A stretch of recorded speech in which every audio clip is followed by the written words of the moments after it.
when I ain't had no money, I still had sauce. If you don't got no sauce, then you're lost. But you can also get lost in the sauce. With the drink in his hand, what is happening?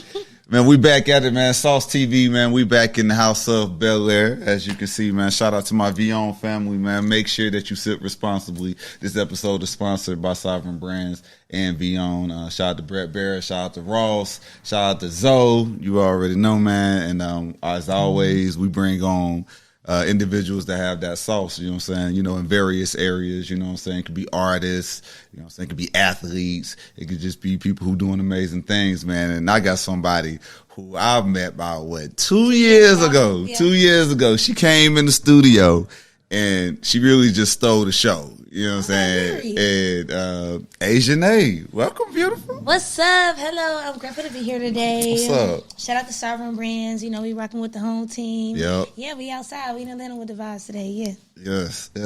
So, man, it was imperative that I had her on. And actually, before I could reach out, she hit me up and was like, yeah, I want to come on. Then it took us 2 months to get this together. Right. Yeah. But it worked at a perfect time, though. Yeah, absolutely, man. First time I met you, she came up to V103 and she acted like she knew everybody in the room, even if she didn't know, because she was speaking to me like she knew me already. And energy was just crazy. I found out that she was a crazy artist, you know, and the music just been going crazy in these streets.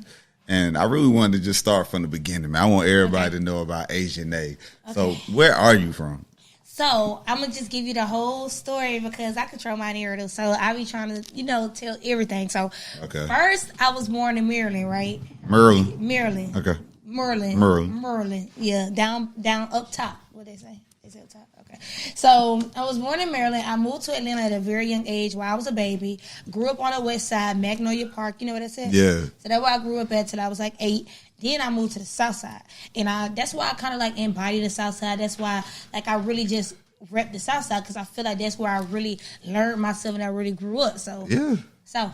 Yeah, same here. Same. What part of the south side? Though? Riverdale, Pointside Parkway. Okay. Garden Walk. Okay, the Mighty Dale. Yeah. The Mighty Dale. And she talking about Garden Walk. That's in the heart of the south side right there. If man. you know the south side. Yeah. The connection for Old National and, Riverdale. So what school you went to? Riverdale. You went to Riverdale? High school. What year you graduated? I ain't telling you. Okay. Okay. A lady never exposes her age. I'm 21 every year, so I can't really say. Man. I can't really say I just turned 21 again, so. Okay, but here's the thing, though. You ain't got to lie about your age when you look young. I'm about to be 35 a week from today. But see. I'll be 35, and I still look like I'm in my 20s. What you mean? Yeah, you do. Wait, so are you a Libra or Virgo? Libra. My best friend's a Libra, so I'll go for that. Yeah. The Libra man. No, we're not. Yeah. No. But. We're just smart. Okay, yeah. Yeah. You think you guys are liars? No. Are you a liar? I've had my days where I lied in the past. So you lied as a younger dude. Yeah, but younger not as a dude. man, you don't lie. No. Okay, absolutely so not. I dated a Libra when I was younger too, so that could be why. But yes. Yeah, I'm young, but I turned 21, so when I'm 35, I'm 21 still, and no one would know that I'm 35. Okay. You know what I'm saying? Okay, as long as you take care of yourself, that's Just all that matters. After 25, it resets to 21. Okay. So you done already hit 25 is what you telling me. All I said was after 25, it resets to 21. Okay, so. All right. So what was it like coming up in Riverdale? Crazy. I come up and see now you want me to take my age. Okay, so I come up in the era where we was outside, and I don't mean outside at the club. We used to play kickball outside, softball, little tournaments, hide and go seek. We grew up MySpace days, dial up internet. Yep. So all of this stuff is kind of new to me too. But yeah, we grew up just fun. I don't really come from much. So to be around people, be around folks that love me, that genuine energy, that's what I grew up on. Yeah. Yeah, you're right. During those times, we was all outside for real, but you had to be outside to experience everything. Cause I was around during the Morrow Southside Mafia Hit Squad days. Oh, okay. You know about the 1100 block? Yeah. That's where I'm from. Okay, yeah. See, I was one of the few people from around my way that could actually go over there because I wasn't in no street shit. Yeah. So I was cool, you know what I'm saying? It was really crazy back then, right? Yeah. Now it ain't. Not everybody cool when they fake beefing. Man, dog, crazy. That was some real shit back then, though. Crazy part is all them niggas is family men now. got regular corporate jobs, you know what I'm saying? The ones who were smart enough, because it didn't take a lot of crash dummies for everybody to wise up real quick. You know what I'm saying? It was like 2, 3. Then I was like, okay, let me get smart. Yeah. Southside Mafia, all that stuff. Yeah, take that shit to the parking lot. I was just thinking about that shit the other day, man. That was crazy. Like, and then when we grew up, we was at Skate Town, Skate Zone. Like, we was really kids. Like, these kids, like adult kids. Yeah. It's different. I'm scared to have kids. Yeah, hell yeah, man. Shit, like, they be goddamn rocking Balenciaga, be drippy as fuck. Right. We didn't even know what designer was back then. If we did, we wasn't wearing it. It was Fat Farm. Fat Farm, Baby Fat. So, did you have the Baby Fat jacket with the fur on the hood? I ain't had the money. I told you, child. I just was her. Like, I used to go to school. We used to have little stuff, but like, folks used to be really dressing, and I dressed like, you know, up to par, but I still was her. I always been her, so. I didn't need the brands. Okay. Sauce dripping. So what was some of your early musical influences? Oh, R&B. Neo soul. So I really got into music. I never even thought that I would be an artist as a kid, but I grew up like when I would be around my mom, she would sing neo soul. My dad is in film, so he used to work on countless of videos. T.I. He used to work on TV shows. So like his essence was music and entertainment. Yeah. So like, but he wouldn't let me listen to Nicki. He hated Nicki. Yeah. But we still was listening. We loved Nicki. Yeah. But he was Outkast. He was Lupe Fiasco. Like, that was my dad. So I grew up on a real, like, lyrical balance. Okay. Yeah. So what was that one moment within the culture that just had you like, yo, I got to be a part of this in some kind of way? So I didn't think that. Like, music for me at first was just like a diary. It was just like an scapegoat. Like, I would go through something, or I would need to be in a certain space mentally, and I would just turn on some music. So I went to school for nursing, and then I changed my major to business. So I never thought I would do music, but God worked in mysterious ways. Like, I started dating this rapper when I first started. Yeah. And I remember in the studio with him, and, you know, I'm submissive, so I'm sitting back. But he used to have bars, but then bars wasn't barring. So in my brain, I would like literally, like I wouldn't even consciously be doing this, but I would unconsciously like make up words that I think that he should say. Yeah. But I'm still sitting here like this, you know. And then after we broke up, I'm just like, man, let me try something new. I'm a Virgo, real optimistic.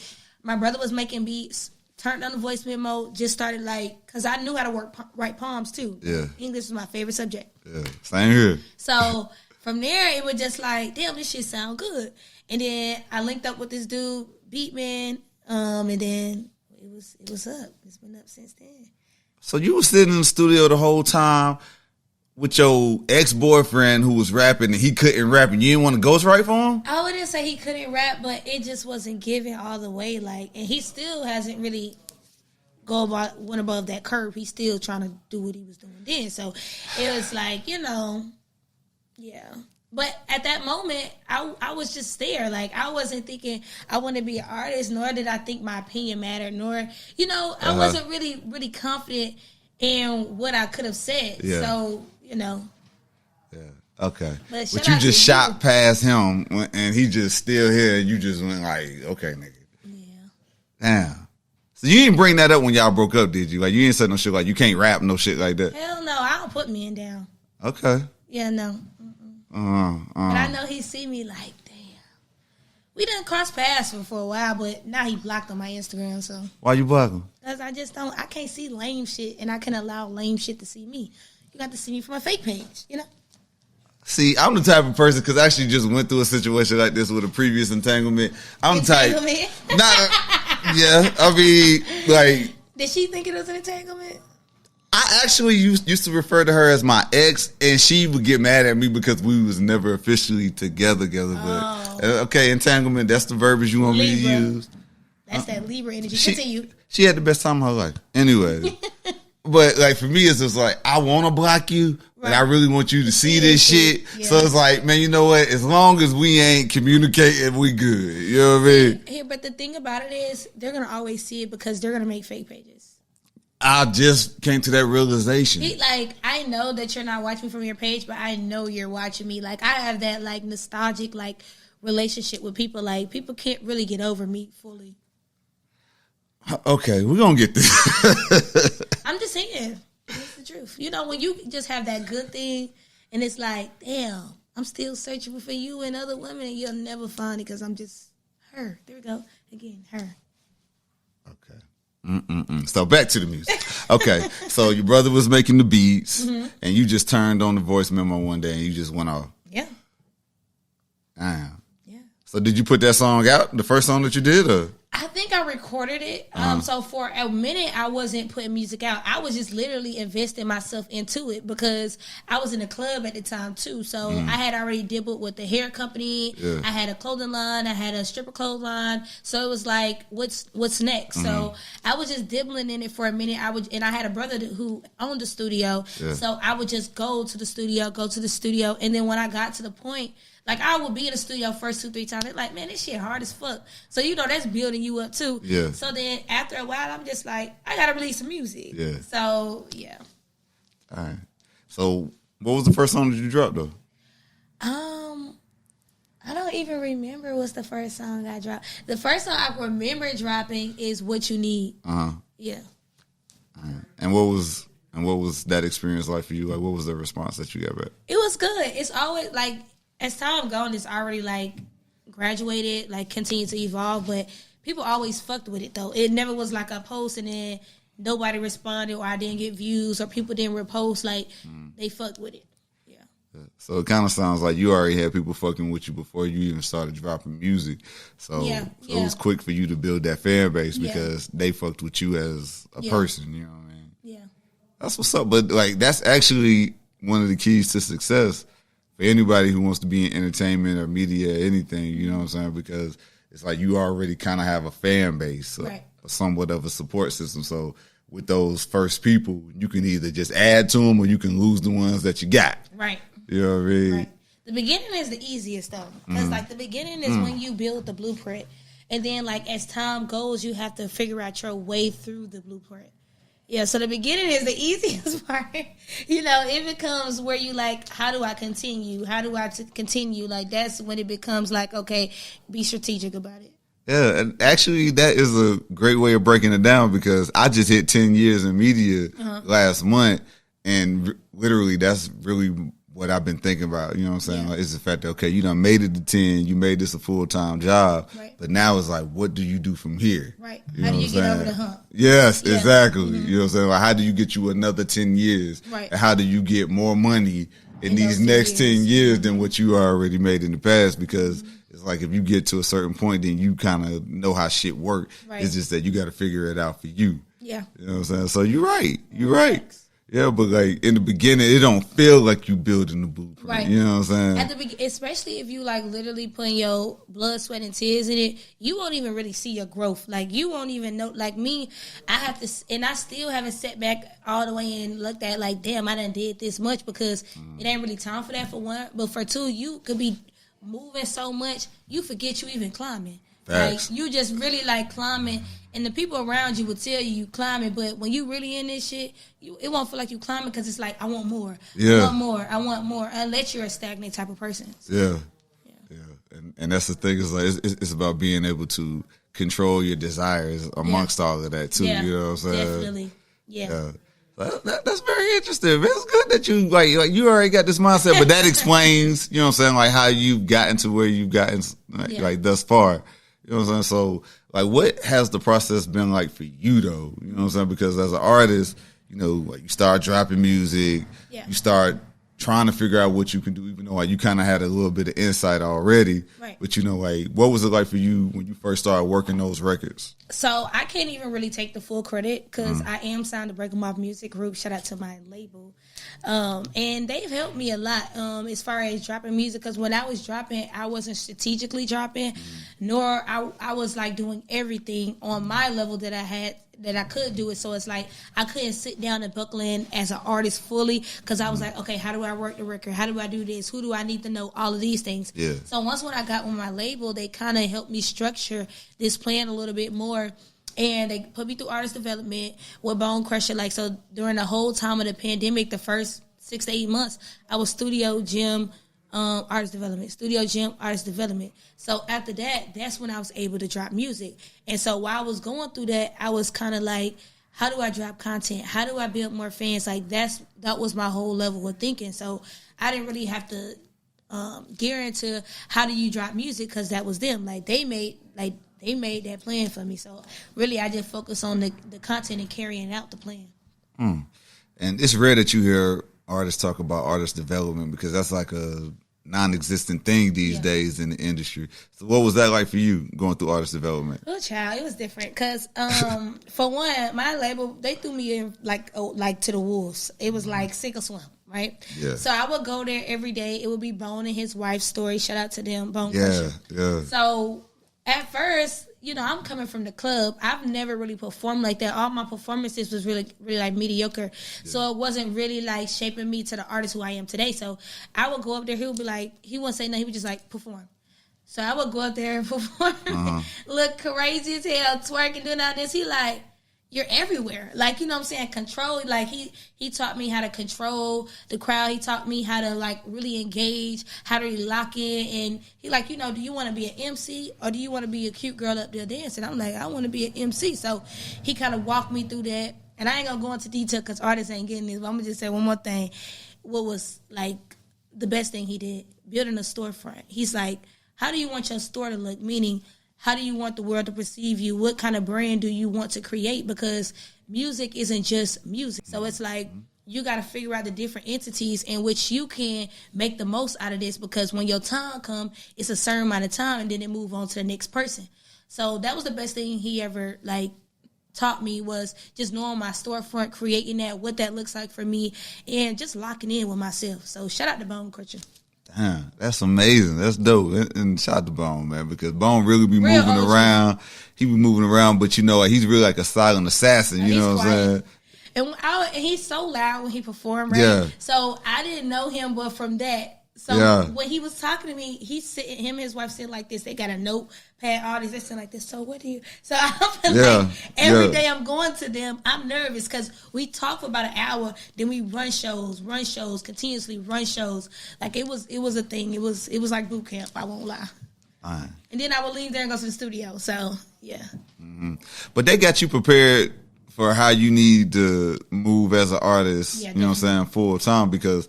Like, just like how we talk about your journey and wanting to get on, a lot of people don't realize is that, like, even though you're trying to get somewhere, you kind of got to start living like that now. Yeah. Like if you want to be a full-time artist, what would your day look like? Right. You got to figure that out right now and start doing that now before you get that major deal, before you start selling out these arenas and stadiums. Or you ain't going to be ready. Yeah. Like, I don't knock nobody for having quick success, like, because a lot of people now are having quick success, like just one song, and this is great, but what you miss out on is the steps to really get there, to really not say earn it, because you earning it if you got it, but you don't know the in-betweens. Like for me, I cannot have a schedule. I'm still getting up every day, pushing my record in some kind of way, because as we know, there's new songs every day. So that's the only thing about quick success. Like, I'd rather it's slow for me. Yeah. And that's hard. Slow and steady. It's hard to get to that slow point. Slow and steady, yeah. It's hard to get to that point, but the thing is, if you can take slow and steady means that you really got real motion. Yeah. You know what I'm saying? Because ain't nobody just trying to take it slow, but you can take it slow when you know you got motion. Yeah, and it's building. Like, I remember when I first started during the pandemic, I had 30,000 followers. Today I looked at my phone, I got 260,000 followers. I done been deleted on TikTok like 3 times. I'm still on my new TikTok, but I almost got 10,000 followers. So it's just about what's your path, what's your journey, what that look like for you, and staying locked in. And you want to talk about being locked in. I was at an event over the summer, the Freaknik event. Which one? I performed that one. I don't think you was at that. Well, Bonfire is. I was there. Yes, I spoke to you, but you was moving with your team real fast. You just blew by little old me. You know what I'm saying? As soon as she walked in, I saw her. I was the first person to speak there. She was like, "Hey," and just kept on moving. You know what I'm saying? You know how the mindset be when you about to perform that. Yeah, but I don't see nobody. All I see is black and white. Yeah, but the thing is, she wasn't even going on stage yet. While everything was going on, it was space for her to record a music video, and she did. Her and her team, it was actually like a little school bus set to the side, right by the stage. And all I see is everybody on her team. It's like she came in like almost 20 deep. Everybody Shout came out to the Mermaid in. Gang. Yeah. Oh, that's what they call. Yeah, that's my gang, the Mermaid Gang. The Mermaid Gang. All the girls that was with you, because I was about that. It's boys too, and they the Shark Boys, but Mermaid Gang and Shark Boys, that's my folk. Okay, I don't worry about the mermaids. See, the mermaids jumped on the bus with her, and then they was shooting the whole music video. Meanwhile, it's a whole event going on. It's moving, but if you right here by where I was at, we was all looking, and I was just like, oh, they really shooting the music video. So I didn't want to just be the dude just standing right there like I could turn into a meme. You know what I mean? But like she used that time, and I never forgot that, because it's like you use that time to go ahead and take advantage, just like you say, like, you know, like content. Yeah. You know, oh, dang, it's a little bit of space, man. We ain't doing shit right now. Yeah. Let me go ahead and get this. I got my cameraman right here. Right. You know what I'm saying? And it's like everybody was on the same page. Right. Everybody was moving. Yeah, shout out to the team. Shout out to the Mermaid Gang. And Burnt is out now. And the video that you talking about, Burnt, is on YouTube right now. Y'all go get that. Yeah, Burnt. And with all the songs that you dropped this year, you dropped 4 singles this year. You know, it's crazy. I'll be trying to not say singles, because some of these records I'm just putting out. Like, I built such a large catalog. It's like my team felt like, okay, now you can start releasing music, because, you know, I dropped the body of work, which is the chosen one. Yeah. And from there, I kind of slowed it down a little bit to kind of like get the tape to resonate with people. So my team was like, you know, we need to just push S-Walk. And they were like, okay, we could drop. So they said, Burnt, You Need Me, and dang, I can't think of the last song, but I know Burnt and You Need Me that I could drop. And it was like, it's not singles, but You Need Me picked up so well that it's like, Mini Me's. Yeah, Mini Me's. Mini Me's. But Mini Me's was dropped in December. That's why I couldn't think of it. Mini Me's was dropped in December. We just re-dropped it with Ja. Yeah. In May, I think. Yeah, May. And then we dropped Get With It too. Yeah. In May. These are not singles. So I guess that people think because of creativity with the videos and how I draw out the content that these are singles. But I'm telling you, these aren't singles. Like, the only single that I recently dropped is Move in a Dress. And then You Need Me became a single on its own because it's a fan favorite. Like, people just really messing with the record. So now it's like we're pushing it as a single. But that was a content song too. I just got so many records. Like, it's crazy.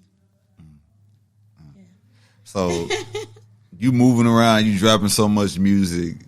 What's the monetization like? Because as artists, like, that's y'all main focus for a lot of artists. Yeah. So how long did it take for you to get to that point to where you could start actually seeing some money coming in from your music? You know, you don't really see money until you like really streaming like on a larger level. Like we done seen money, BMI pay me, YouTube pay me, this and that, but I done seen money that ain't money. So okay. That's just like, you know, it's just a token of appreciation and to keep going for me. I feel like until I really get global, then, you know, that publication would make sense. But right now, it's just like we working. And I don't even think of the money right now because money fall on my lap. Damn. Okay. Well, can you get something to fall on my lap too, man? I mean, so we got inflation. Are pretty high a month. So my bills high too. I got a mortgage too. Okay. So can you pay my... Huh? Well, I mean, I don't know when you got your mortgage. You want to pay my bills? I mean, I don't know when you got your mortgage, but I got my mortgage pre-pandemic, pre-inflation. I got my house 10 years ago. Yeah, it's inflation. Yeah. It's inflation. Yeah. Oh, yeah, bro. Trust me, man. My mortgage was $900. That shit went up to $1,200. Ooh. Bruh. Yeah. Yeah. Yeah, but see, like when you want to move to another house one day, that's gonna be great that you have that house. Though. Oh yeah, I know. That's gonna be amazing. If you think about the house that you want right now, if that's all you focused on, you should be owning a house right now. Right. That's the only way you can get the house that you want is to be a homeowner right fucking now. Right. That's a good thing, though. Yeah. That's a good thing. Yeah, and it's a blessing that you was able to purchase you a house, you know what I'm saying? Well, see, I'm renting house. I don't have a mortgage. I'm renting, so mine is very high. Oh, okay. Yeah. Okay. I rent through a company, like, and my rent is pretty... No, it's pretty high. Okay. Well, you know, we're going to talk off camera because I'm going to tell you exactly what I did. Okay. And I'm going to tell you why I'm doing what I'm doing. Okay. And then it's going to work itself out. Right. If you got some... tools, I'm ready to listen. Yeah, okay. Yeah, bet. But how's your personal life been with all this success, you know what I'm saying, slow and steady success that you've been having? Go into detail. What do you mean? All right. Well, one thing I notice about women who got motion. Okay. It appears that they have money. I don't know. I'm not checking no pockets. But it's like they're always taking care of somebody. Like male artists always talk about how many people that they're taking care of. Okay. But I noticed that women with motion, y'all really be taking care of people. Mm-hmm. You know what I'm saying? Has that been something that you had to deal with? So like I have a core family, mom, dad, sisters, brothers, my mom, sister, like it's like real like close. And I feel like we help each other. Whether it's financial, whether it's like emotional or whatever the case may be. So I won't really go into that because it's said and done. And then I'm kind of working on the TV show right now. So I don't really want to talk about that like all the way yet, but you know, I help as I can. Mm-hmm. You know, and the biggest thing is for me is I can't fully pour into somebody's cup and make my cup empty when I ain't all the way there. My goal is to get fully in position. And when I get fully in position, ain't nobody gonna have to want for nothing. So, you know, I help out where I can, but I'm getting in position for them, for me. Yeah. You know what I mean? Yeah. So did it take you a while to come to that point to be like, well, you know what? I got to take care of me first before I can take care of y'all? Yeah. It happens. When I was dancing, I felt like I gave more. Like, you know, because the money was like this. So, like, I feel like I gave more then. But now, and then growing too, and just knowing that you can have this today, have this tomorrow, and like, you know, you got to make sure you good because when you get there, ain't nobody going to have to worry. So that's what I'm on. Major facts. So how's relationships been for y'all? Because women in the industry, I could say this, entertainment, media, don't matter. Y'all really be going through, like men, we go through shit. We be dealing with some bullshit too in the dating world. But it seems like it's extremely harder for y'all to really have a successful relationship, or it takes y'all longer to get to that. Okay, so what are you asking me? So what's yours like? What's it like? That's what I'm asking you. What's it like? What's my relationship like? What's my life dating? Yeah, like? What's your dating life like? I'm gonna just say this. I ain't dealing with nothing toxic. Good. I just feel like everybody has somebody, regardless of how that looks to anybody. And I'm gonna just leave that there. Everybody has somebody, whether it's just like somebody you go date with, somewhere you entangled with, you know, everybody has somebody. But what I can say is I ain't dealing with no bullshit. I ain't dealing with no nigga I'm carrying on my waist. Nigga ain't worried about what you at, what you doing. Like, I ain't dealing with that. Like, I'm more so like when I date people, that's my friend, and then we do what we do. You know what I mean? And that's what I'm on. I'm not on nothing serious. I ain't ready to have no kids. I ain't ready to get married. I'm lit, and that's just what it is. Yeah, that's good, because another thing is y'all women really do, in your position, y'all really do deal with a lot of bullshit, dating and relationship. Yeah, and it's like my entire career, I used to always look around and see, and like when I would hear these stories, I'd be like, how can a woman in your position, you look good, you got money, you got motion, how are you dealing with that type of shit? But the regular girl, not, you know what I'm saying? It's like, you gotta really have a strong, and this ain't for, I love women, right? So you gotta really have a strong mind. Yes. And that's just it, because at the end of the day, you don't know who a man is when you meet him. You know what I mean? But you know when it's time to go. You know what red flags look like. So at any position where you feel like this is halting anything or this is taken away, because if you ain't good, nothing gonna be good. And that's me. If this anything gonna fuck with my mental, anything that's gonna make me out of place, make me in the bed crying, eating ice cream, baby, I don't want it. I don't care how good the money, the dick, however it goes, I'm not interested. Good. There you go, man. See, she got so much sense here. See, that's why she been doing good. Yeah, I ain't interested. But, you know, it take trial and tribulations. I done had my fault of fuck niggas. I'm going to tell the truth. I done had a few of them. Okay, but you mentioned red flags. What's your red flags? Her. What's my red flag? I have so many. Oh, thank you. Some honesty. Here we go. Communication is a red flag. I feel like if you can't communicate at a big age, that's a total red flag for me. Oh, yeah. I used to be a real bad communicator. And a lot of men are. Yeah. Yeah. And it's like you can communicate to where it's disruptive with your feelings. Like, that's most men. Like, they can communicate, and then when it disrupts your feelings, then you turn into a brick. Like you talking, like, no. You got to have adult conversations, and if you can't, like, Yep. Yeah, because I think everything could be fixed through communication. You know what I mean? Like, pretty much everything could be fixed through communication. Yeah, you're right. And communication brings peace. Thank you. If I don't have peace, how can I be an artist? How can I be creative? Like,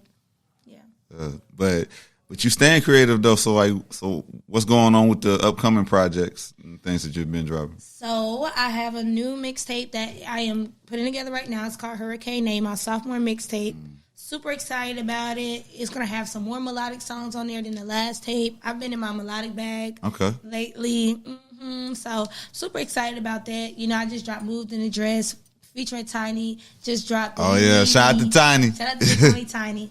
Just dropped You Need Me featuring Mick. So I'm just working on 2 singles right now. Okay. That's amazing. So what's some ventures that you haven't gotten into yet that you're working to get into? I really like to cook, so I want to get a food truck. Okay. I will go. That's booming business in right. So I would go restaurant, but I know that's something too big for me. So I would do a food truck first just to try it out, and then my dad cooks too. My sisters know how to cook, so like I know if the money right, you know what I'm saying, they would help too. So like that's something I could keep in the family. So my whole goal is just to make generational wealth. Like that's my whole thing. So that and then housing, like get into the housing market. But right now the inflation's sickening. Yeah, but it's all right though. That crash is on the way. Right, it's on the way. But hey, listen, real quick, I'm gonna say this because I had this little moment over the weekend. People, look, if you have the opportunity to, go ahead and start strapping down right now because it's really about to get ugly. You know what I'm saying? And in every industry, it's to the point to where the powers that be are letting people know, I'm not going to pay you what you're worth, or I'm not going to pay you at all. Yeah. So if you can go ahead and start stacking up your bread, putting that shit to the side, do that. Because it ain't got ugly yet. It's slow in pretty much every industry. And I think that's why a lot of people are touring right now, because they know something about to happen. You know what I mean? Just like 2008, we going to be all right. Yeah. This shit crashed before, so it'll be all right. But it's just that everybody... It ain't going to be a dark time. If you ain't saving, you're tripping. Yeah. And back in 2008, we was still young. We was young adults. Right. We was 18, 19, 20 years old. I had just finished my freshman year of college. Really? You know what I'm saying? When all this was going on. So I do remember that. You finished your freshman year in college. Yeah. I can see success just being a everyday thing for you. And what I mean by that is just like, sometimes you see people, even though they working, they grinding, it looks like they living their best life every day because that's the life that they created for themselves. Right. But it's because they thought bigger than just the one thing. Right. And we in the House of Bel Air, you can speak on Ross, you know what I'm saying? Right. Perfect example. That man didn't just want to get on as an artist. Right. He wanted bigger. You know what I'm saying? Yeah, he wanted everything. He knew what he was doing when he started. Yeah, exactly. You know, so like the things that you're saying right now, like that's just reminiscent of like artists like himself or 50 Cent. Yeah. You know, like it's just millions and millions of dollars coming at you, but I wanted the information. Lil Wayne, Jay-Z. Yeah. And that's how it's really supposed to be. You know what I mean? And like the thing is though, you don't even fall into the category of a typical female artist. You know what I'm saying? I mean, you be twerking, you be doing your thing. For sure. Yeah, you know what I'm saying? But it's like, you know, like, I'm young, I'm lit. I like that fun. Yeah, but you know, like, even still, like I already knew. I noticed your lyricism first. It's like you give us everything at one time, but it's enough for us to take it all in. You know what I mean? Right. Of course, she's sexy. Yeah, you know what I'm saying? Yeah, she doing a little bit twerking here and there, whatever, you know what I'm saying? But she's spitting too. Right. You know what I'm saying? She got her own sound too. It's all that put together. Right. You know what I mean? That's the best part though. And I just love to see you moving around, doing your thing. I love to see when you pop up on my timeline. You know what I'm saying? Because that just means that you got something new that you're dropping. Right. Of course. You know what I'm saying? So you just recently celebrated a birthday, right? Yeah, August 29th. Same birthday as Michael Jackson. Okay. Virgo. Toxic Virgo. Virgo. Huh? Virgo. Toxic Virgo. Why would you say we toxic? Because I one of the most toxic relationships I've been in was with a Virgo. That's all I know. Yeah, Virgo. What was our birthday? 26. Ooh. Yeah. Well, I can't relate. Yeah. I'm not toxic. Okay. This red lipstick is telling me everything I need. What is it telling you? So you ever made a man cry real quick? Cry? Yeah. That's a yes. You In gotta high think about it. In high school, I was in a high school college relationship, and he was toxic. He was crazy. So he was in college. High school, college, yeah. Okay, all right. So that don't count because technically he a weirdo. Yeah, like we was in a relationship from high school to college, and then he turned crazy on me in college. So. Oh, y'all supposed to break up before that anyway. No, we went to college together. That was the worst thing I've ever did. Yeah. Because he did not know the impact I would have on niggas. Like, I went to college and them football upperclassmen, they was on my body. Even though I wasn't even doing anything with them, he was so insecure within himself that he thought that I was, and it just went bad. So you made the man feel insecure. There we go. He made himself insecure. Blame his mama and daddy. They ain't teach him right. Okay, that's exactly what a toxic Virgo would say. There it is. But Asia Nae, I greatly appreciate you joining me. Thank you for having me. Of course, this is somebody that you need to follow, people. You know what I'm saying? I guarantee you, in 5 years, we're gonna be seeing bigger. It may be it took me 2 months to get this interview with her. It probably take me 6 months. You know what I'm saying? Next time, maybe even a year. You know it won't be that long. We locked in, so it ain't gonna be that long. Hey, there it is, man. My Southside player partner. Pull it up on your board. Oh, yeah. That's how you... Yeah. You really got to be for Quaco throw it up like this, though. What you mean? You know the vibes. Yeah, you already know. That's another episode of SauceTV, man. Asia Nae. Make sure you follow her, support her. You know what I'm saying? The new mixtape is dropping when? This year, I can't say no dates, but y'all follow me on all social platforms at The Asia Nae. That is TheAsianae for the slow folks in the back. I have Moving the Dress out right now. You need me. Yeah, real break 'em off shit. You know the vibes. Yeah, and shout out to all the ladies who can make it move in a dress. I love you. In a skirt today. Hey, there it is, SauceTV. What you mean? You don't know DJ Service? What you mean you don't know DJ Service?